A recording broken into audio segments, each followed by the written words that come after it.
Saiba sobre a presença e recepção de alunos indígenas nas universidades. Conheça a Esquina da Resistência, espaço que guarda a história de luta da classe trabalhadora de Bauru. Além da nossa agenda de atos e dicas culturais. Começa agora sua revista eletrônica sobre os movimentos políticos e minorias sociais.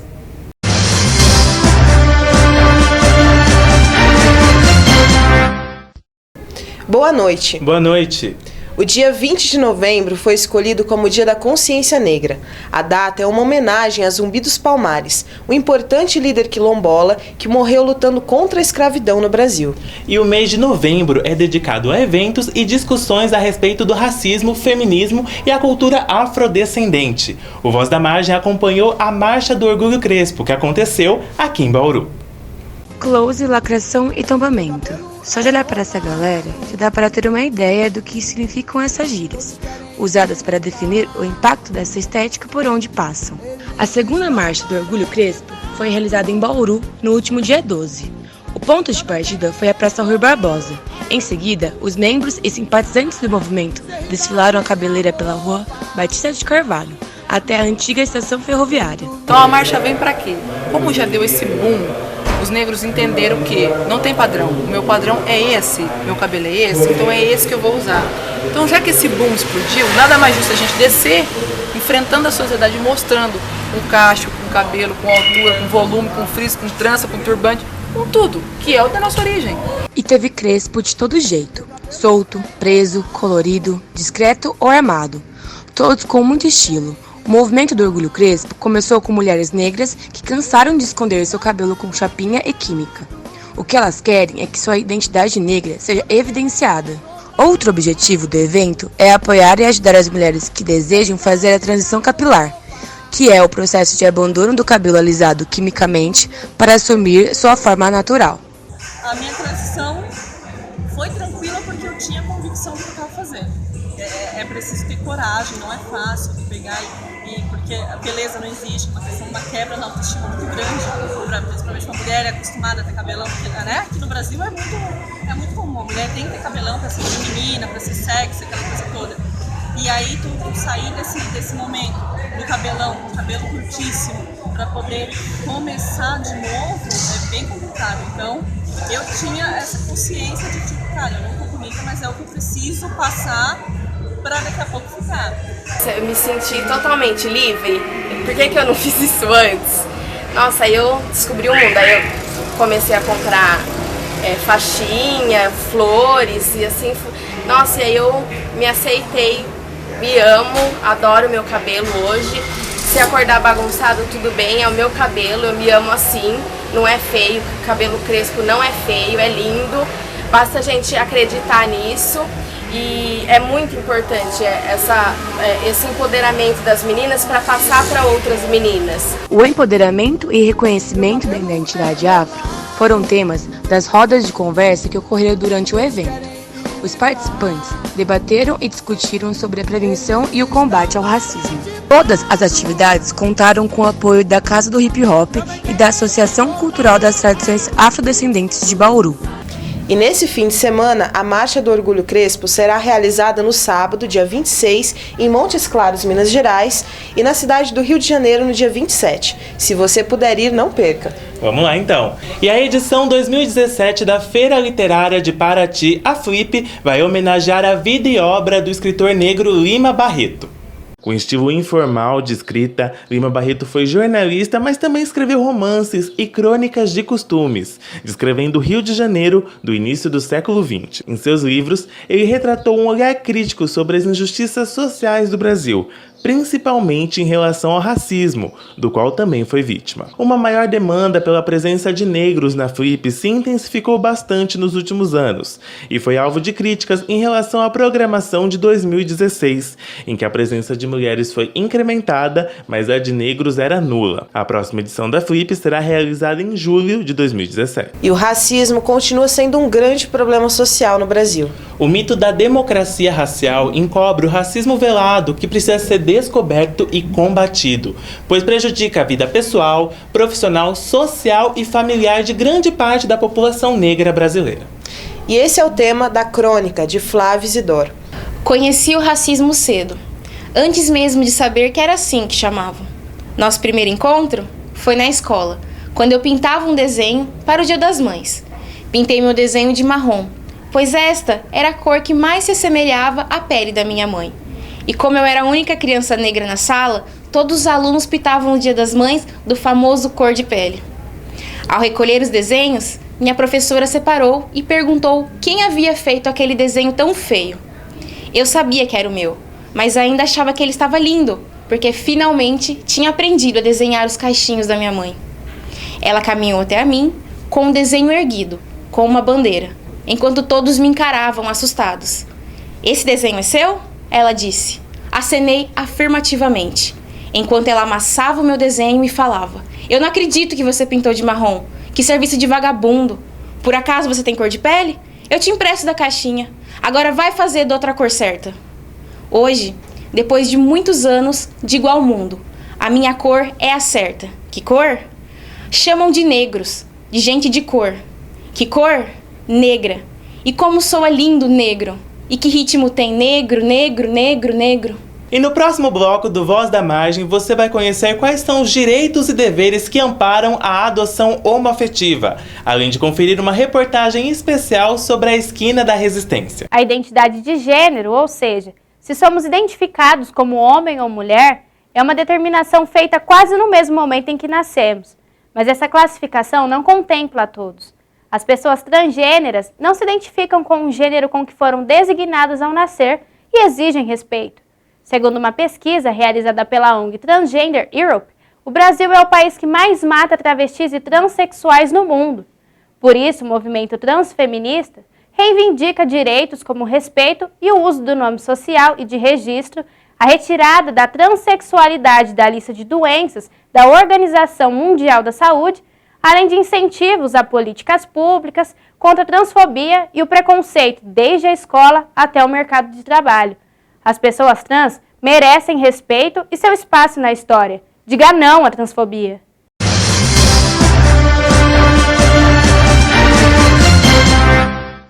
No fim do mês de outubro, o prefeito da cidade de São Paulo, Fernando Haddad, incluiu travestis e transexuais entre as beneficiárias de uma lei.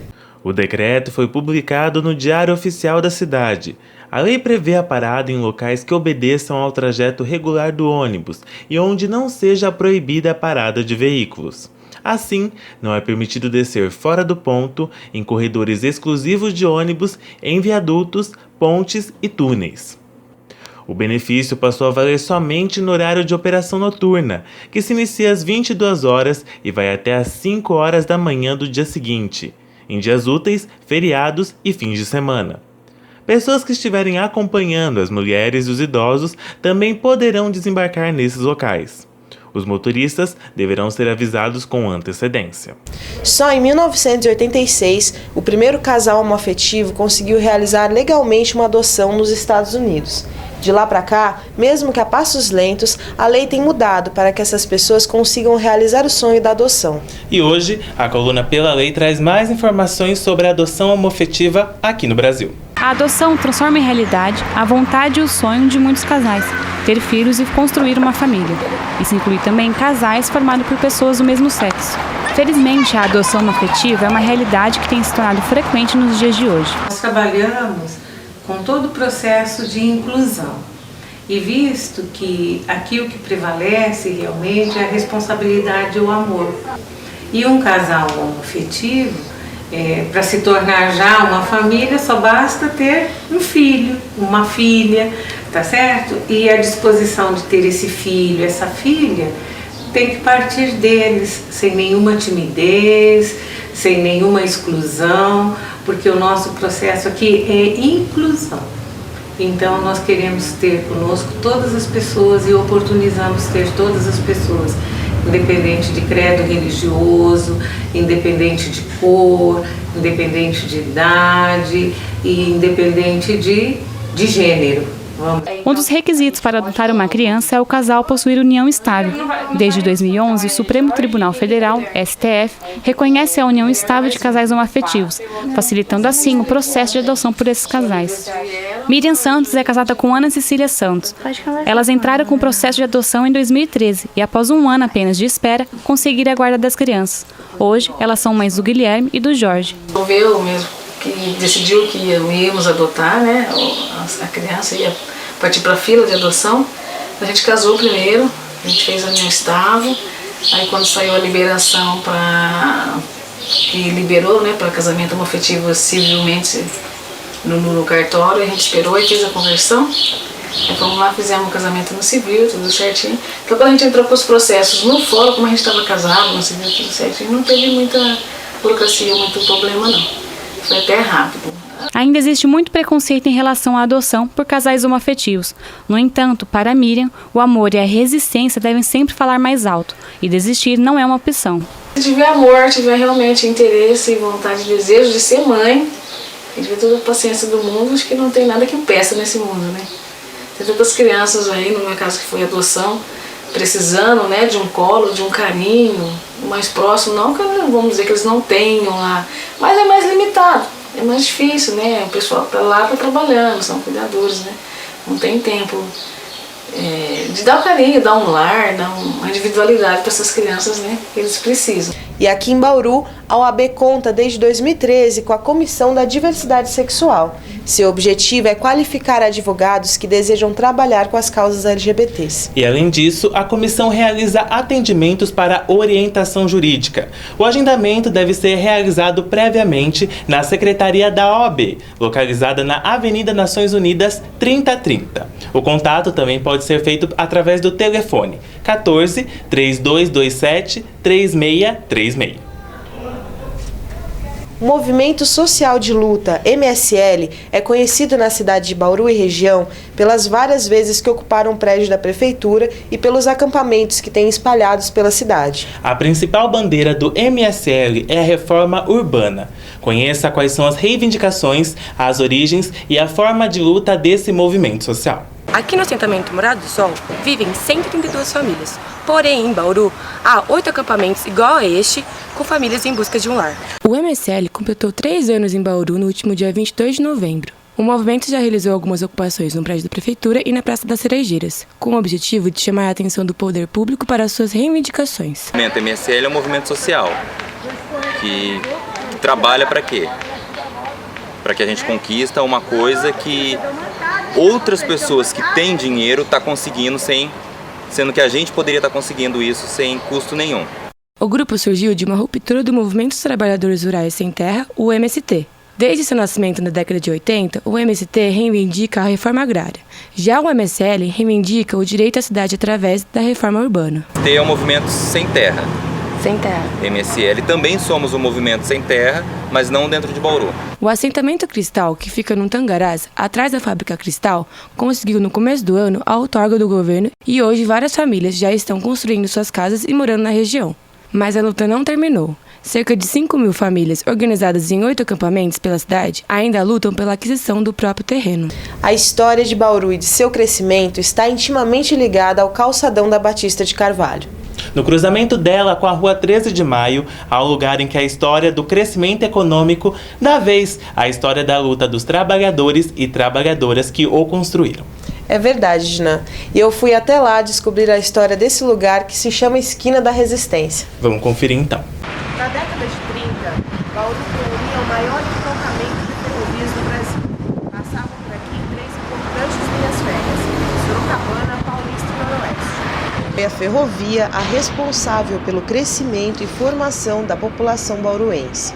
A cidade deixou de ser apenas um polo do agronegócio para se tornar um centro comercial. A Batista de Carvalho, que também já foi conhecida como a Rua do Comércio, se tornou um lugar incomum, tanto para a elite que vivia na Rodrigues Alves, quanto para as famílias que trabalhavam na ferrovia e no comércio da cidade.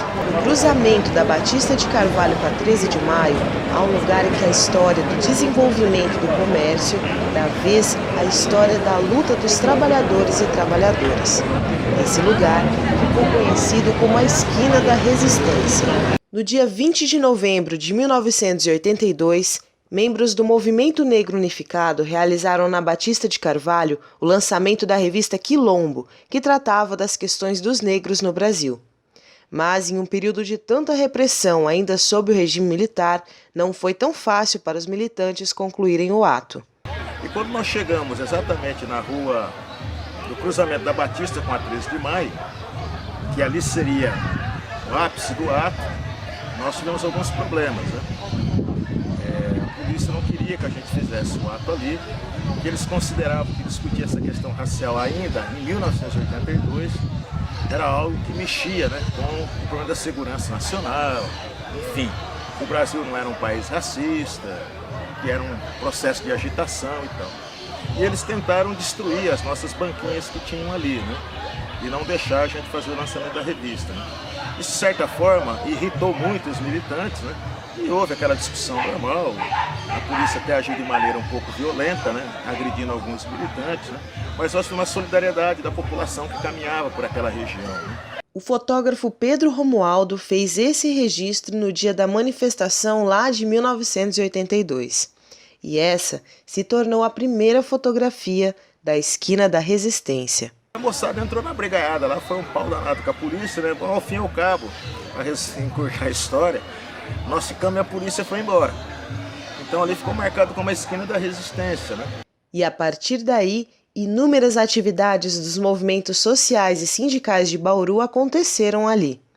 As pautas dos anos 90 eram ligadas a protestos contra o governo Collor e em defesa dos serviços públicos. Já nos anos 2000, uma nova geração de militantes começou a usar a Esquina da Resistência para realizar lutas mais ligadas aos direitos humanos, como, por exemplo, contra o machismo e a LGBTfobia. As mobilizações sociais continuam acontecendo aqui na Esquina da Resistência após 36 anos. Hoje, por exemplo, acontece uma panfletagem a respeito do Dia da Consciência Negra e do racismo. A Esquina da Resistência se tornou um verdadeiro marco para aqueles que buscam defender seus direitos e lutar pela emancipação de todas as pessoas. E o grande significado da Esquina da Resistência para as novas gerações é que elas aprendam com esse espaço que as grandes mudanças na sociedade, elas não acontecem nos gabinetes dos políticos, mas elas acontecem nas ruas, no asfalto, é o povo na rua que vai conseguir transformar essa sociedade para alguma coisa melhor do que isso que está aí. E no próximo bloco vamos tirar as suas dúvidas sobre feminismo e violência contra a mulher. Mas antes vamos abrir o dicionário Voz da Margem e conhecer mais um termo usado nos movimentos sociais e políticos. E já já a gente volta. O Brasil é o 5º país que mais mata mulheres no mundo, segundo o mapa da violência de 2015. O machismo é o maior motivador desses crimes. Por isso, em 2015, o assassinato de mulheres por misoginia, ou seja, o ódio ao gênero feminino, foi classificado como feminicídio pela Lei nº 13.104, aprovada pela então presidenta Dilma Rousseff. Além da punição mais grave para os que cometerem o crime, o principal ganho com a lei do feminicídio é justamente acabar com a invisibilidade e poder dimensionar a violência contra as mulheres no país, quando ela chega ao desfecho extremo do assassinato, permitindo assim o aprimoramento das políticas públicas para controlar e prevenir. Feminicídio, um crime contra todas as mulheres.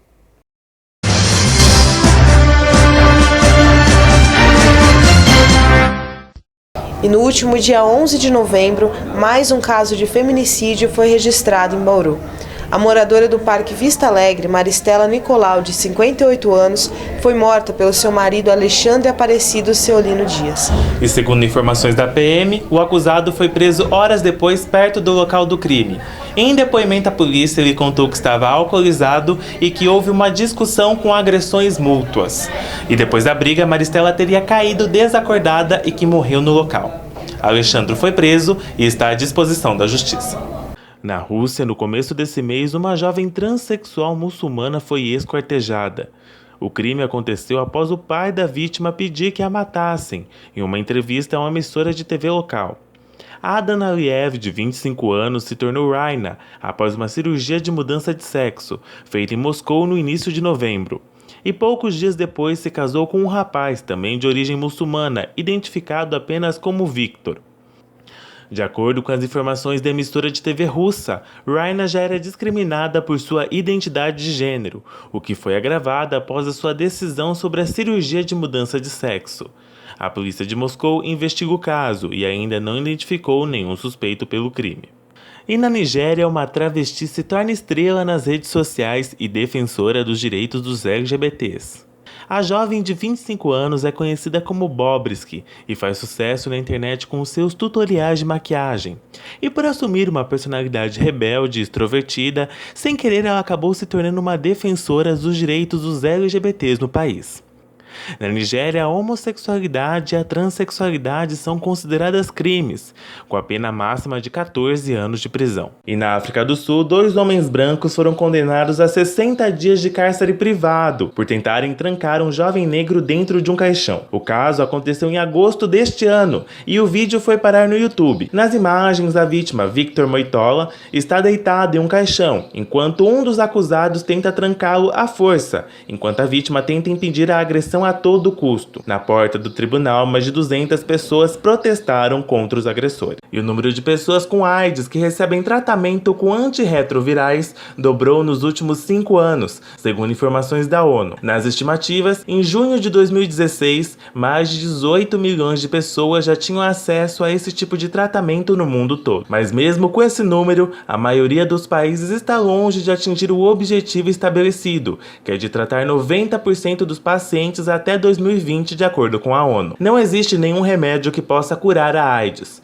O tratamento com antirretrovirais permite controlar a evolução do vírus e aumentar a expectativa de vida do soro positivo. E na última segunda-feira, o Papa Francisco deu liberdade aos sacerdotes para absolverem as pessoas que cometeram aborto e procuraram a igreja para se redimir. Essa atitude abre caminhos para médicos e mulheres que cometeram e já participaram de abortos. Até hoje, nos 2 tipos de caso, as pessoas envolvidas eram impedidas de comungarem na Igreja Católica. E nos Estados Unidos, protestos contra o presidente eleito Donald Trump tomaram conta das ruas de várias cidades. Até pessoas do meio artístico, como Lady Gaga, participaram do movimento. Em uma campanha mais do que polêmica, Trump prometeu expulsar os imigrantes do país, além da construção de um muro entre os Estados Unidos e o México. Donald Trump toma posse no dia 20 de janeiro. E no próximo bloco você vai conferir uma reportagem sobre o preconceito que os índios sofrem nas universidades. Mas antes, vamos conhecer mais uma palavra do dicionário Voz da Margem. E já já a gente volta. Ao longo da história, alguns grupos sociais foram silenciados, explorados, perderam o poder de escolha e até mesmo alguns direitos civis. Temos os exemplos das mulheres, índios, negros e LGBTs. O empoderamento significa o ato ou efeito de retomar esse poder de escolha e influência, promovendo a conscientização de uma pessoa ou grupo social na política, economia e cultura. O objetivo do empoderamento é que as vozes dos grupos marginalizados e oprimidos sejam ouvidas e acatadas. Empoderamento, conjunto de ações que visam reconquistar a igualdade social.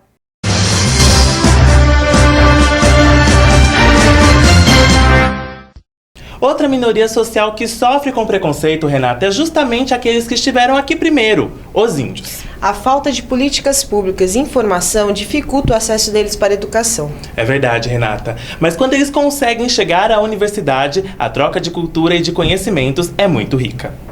A Lei 12.711, conhecida como Lei de Cotas, obriga as instituições de ensino superior federais a reservarem vagas para índios, negros e pardos. Essa lei carrega muitas opiniões diferentes e polêmicas quando colocada em discussão. Isso porque as pessoas vivem em situações e possuem oportunidades diversas. E para um indígena, o acesso à universidade pode fazer muita diferença. Eu acho que é uma maneira do indígena buscar novos conhecimentos, né? Uma vez que, como a gente vê mesmo, não tem como ver mais do passado, como era. Na nossa realidade, agora eu tenho aldeias no norte do Amazonas que isso é possível manter, mas a minha realidade não. Então a gente acaba tendo que optar uma outra maneira de vida. A gente tem que acabar fazendo para melhorar a vida sem deixar de ser indígena. A gente precisa primeiro estudar, a gente busca os conhecimentos. Segundo o Censo Demográfico de 2010 do IBGE, o Brasil possui quase 820 mil indígenas em sua população. No entanto, são poucos os que têm acesso à universidade. De acordo com o MEC, em 2010, a cada 500 universitários, um era indígena. Para facilitar o acesso de pessoas indígenas às universidades, algumas políticas públicas foram criadas. É o caso da Bolsa de Estudo. desenvolvido na Universidade do Sagrado Coração. O projeto tem como objetivo oferecer oportunidade para uma parcela da população historicamente excluída, sem perder sua identidade cultural. É fundamental que nós tenhamos, sim, alunos de origem indígena que estejam ainda vivendo em aldeias dentro do ambiente universitário. E que eles vão poder ter esse conhecimento e trazer outros conhecimentos para a discussão no ambiente científico. Aplicar conhecimento científico da sua realidade e trazer conhecimento proveniente da sua cultura, da sua realidade, para o mundo da universidade. Processos que para nós podem ser novidades, que para eles são um contexto, um sistema dado, um conhecimento pronto há muito tempo. Então, acho que isso é fundamental no contexto. Mas para quem pensa que a recepção dos indígenas pelos outros alunos universitários é fácil, está muito enganado. Por não conhecer a cultura do povo indígena, a gente sofre um preconceito meio que de receio das pessoas. Por não conhecê-las, meio que se afasta, por não entender, ou informações que não foi de indígena que ouviram. E outros tipos de preconceito assim também é como julgar a gente como inferior, alguém que ainda não está evoluído, né? Que não deveria estar numa universidade, que acha que não tem capacidade, deixar a gente meio para baixo mesmo, assim. E querer que a gente não fosse mais indígena, por exemplo. Tem que ter direito, porque o indígena que eles imaginavam antes, que todo mundo tem pensamento, assim, a maioria dos principais da gente você vai na aldeia, você quer ver oca, você quer ver os índios nus andando e caçando. Não é mais nada que isso. Mas não é a realidade. A realidade mudou de para bastante sentido. Só que vocês não aceitam. Não há essa aceitação. Isso que é comparamente como o ano passado.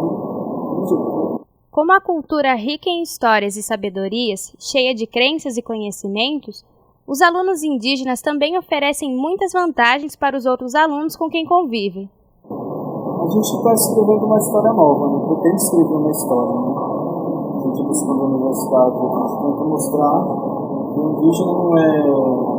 Para muitos eles acham que a gente é agressivo, por causa das manifestações que ocorrem, às vezes, no Brasil. Mas não é só o indígena que faz manifestação. E essa parceria com a universidade, a gente acaba dando oportunidades também dos alunos da universidade conhecer um pouco do indígena. Acho que a gente tem que conhecer para poder respeitar. Acessibilidade em Foco. A Universidade do Sagrado Coração desenvolve um projeto que busca atender deficientes visuais. A reportagem é de Nayá Mello. Cursar uma faculdade é muitas vezes a porta de entrada para o futuro. Segundo pesquisa realizada pela Associação Brasileira de Mantenedoras do Ensino Superior, ABMES, 81% dos jovens de 18 e 30 anos pretendem ingressar no ensino superior nos próximos 36 meses. Um espaço que contempla a vivência de todos, as universidades devem trabalhar a acessibilidade. Pessoas com deficiência precisam de um ambiente adaptado e que ofereça facilidade de locomoção, aprendizagem e comunicação. A Universidade do Sagrado Coração vem se adaptando a essa realidade para receber os alunos que precisam de algum suporte especial. Um exemplo está na criação de um projeto que tem como objetivo gravar em áudio todo o material usado em sala de aula para uma aluna com baixa visão. Esse projeto, a gente iniciou esse projeto há um mês, mais ou menos, atrás. O projeto ele funciona assim: todos os materiais que ela precisa para estudo de prova, para trabalho, todos os materiais escritos que ela precisa para estudar, eu gravo para ela em áudio. Então seria como um livro falado, né? Um áudio livre. Nossa intenção, a partir do semestre que vem, é começar a estudar mais uma forma de gravar esses livros, uma forma mais técnica. Dificuldades sempre estiveram presentes na vida de Gesiele Gomes, mas existir os seus sonhos não era e nunca foi uma opção. Agora, cursando a universidade, Gesiele planeja se dedicar. Os materiais gravados têm ajudado e muito na sua formação. Eu acho que o áudio é mais fácil para a gente também memorizar, porque às vezes você não está muito ligado na aula, você não entende, e com o áudio a gente escutando a gente consegue gravar, porque o áudio mesmo é igual, tipo, você está escutando, você grava, tanto que você está ouvindo, você memoriza mais fácil. Então para mim facilitou muito. Eu não esperava que ia ter tanta dedicação assim, tanto dos professores para gravar quanto da coordenação da escola, porque na outra como não recebia isso. Pra mim foi uma surpresa, isso com tudo prontinho assim. Eu espero que outras pessoas tenham a mesma oportunidade que eu, que for para a faculdade que tem alguma dificuldade, alguma deficiência. E também eu acho que as pessoas não devem desistir, porque se a gente desiste, é ruim pra gente mesmo. Então, eu acho que apesar das dificuldades, a gente tem que ir ao final. O fim de semana está chegando e o Voz da Margem separou algumas dicas culturais. Você confere elas agora com Inaya Mel. Que tal aproveitar o fim de semana para ler um pouco da obra de Jorge Amado? A nossa indicação é o livro Cacau. Publicada em 1933, a obra conta histórias de trabalhadores em fazendas de cacau do sul da Bahia. O livro é uma mistura de crítica social com uma autobiografia de Jorge Amado. O autor nasceu na região cacaueira e acompanhou de perto histórias parecidas com as de seus personagens. Cacau consegue retratar muito bem a expansão das ideias socialistas e a luta de classes no hostil mundo dos trabalhadores rurais. Outro bom pedido é o documentário A Revolta dos Pinguins, que conta a história das manifestações e ocupações realizadas por estudantes secundaristas chilenos em 2006 em defesa da educação. E essa história parece familiar, não? Isso porque os secundaristas brasileiros se inspiraram justamente nos chilenos ao começar as ocupações nas escolas estaduais de São Paulo em 2015. Após muitas tentativas de diálogo e protestos de rua, os estudantes perceberam que nem a mídia e nem o governo davam importância às suas manifestações. Foi aí que decidiram ocupar as escolas até que o Estado recuasse. E a história dessa luta foi registrada e está disponível para quem quiser assistir. O documentário completo pode ser acessado tanto no YouTube quanto no Vimeo. Basta digitar A Revolta dos Pinguins na barra de pesquisa e aprender ainda mais com os secundaristas. O movimento secundarista continua ativo por todo o Brasil. Aqui em Bauru não está sendo diferente. A Central Única dos Trabalhadores, a CUT, convocou uma paralisação nacional no último dia 11 de novembro.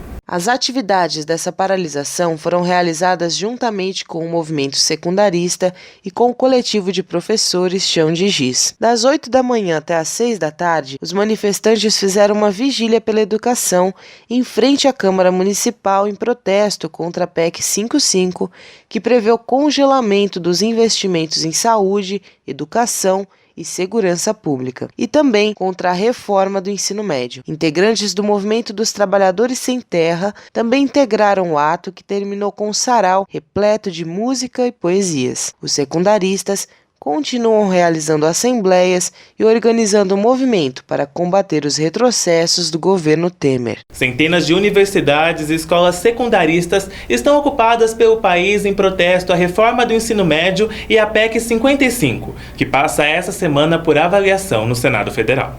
Infelizmente, a luta dos estudantes em Goiás foi marcada por uma tragédia. No dia 15 de novembro, o jovem Guilherme Irish foi assassinado pelo próprio pai, que era contrário às ocupações. O estudante de 20 anos saiu de casa para acompanhar a reintegração de posse da Universidade Federal de Goiás, a UFG, onde cursava matemática.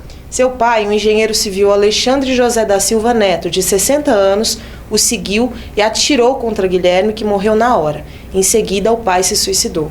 No dia 18, os estudantes da UFG realizaram um ato em homenagem a Guilherme. E é com essa triste notícia que o Voz da Margem de hoje fica por aqui. Nós encerramos o programa com uma frase de Lene em homenagem ao jovem Gabriel Irish. Uma boa noite para você e uma boa semana. Boa semana. É preciso sonhar, mas com a condição de crer em nosso sonho, de observar com atenção a vida real, de confrontar a observação com nosso sonho, de realizar escrupulosamente nossas fantasias. Sonhos, acredite neles. Vladimir Lenin.